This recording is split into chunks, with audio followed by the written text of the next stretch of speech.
আসসালামু আলাইকুম।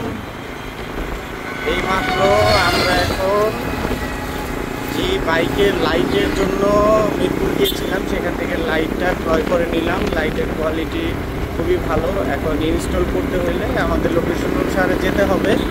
তা আমরা মিরপুরের যেই সেনানিবাসের নতুন যে রাস্তাটা, সেই রাস্তাটা দেখেন আগে কত ভাঙাচোরা ছিল, এখন রাস্তাটা কত সুন্দর হয়েছে।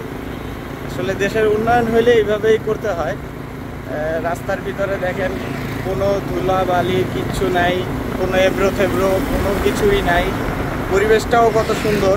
ইভেন আপনার দুই পাশে গাছ লাগানোর ব্যবস্থা করা হয়েছে।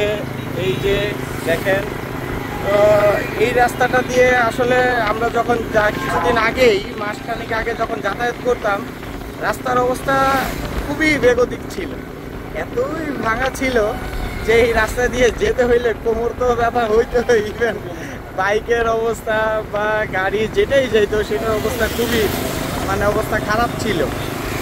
এখন বলা চলে যে এই রাস্তা দিয়ে আপনারা বিয়েবাড়ির রাস্তা দিয়ে যারা চলাচল করবেন তারা নির্বিঘ্নে এবং কোনো যানজট ছাড়া নির্মল একটা পরিবেশে তারা যাতায়াত করতে পারবেন।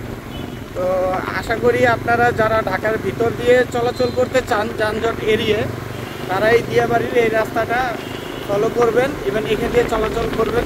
তাহলে আপনাদের জন্য সময় বাঁচবে।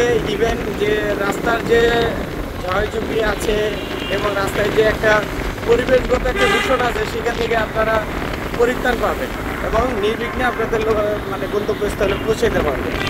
তো আশা করি আমাদের নেক্সট ভিডিওটা ইনস্টলটা যখন করব লাইটের, তখন আবার আপনাদের সামনে চলে আসবো। তো এখনকার মতো এই পর্যন্ত বিদায় নিচ্ছি। আসসালামু আলাইকুম ওয়া রাহমাতুল্লাহি ওয়া বারাকাতুহু। আল্লাহ হাফেজ।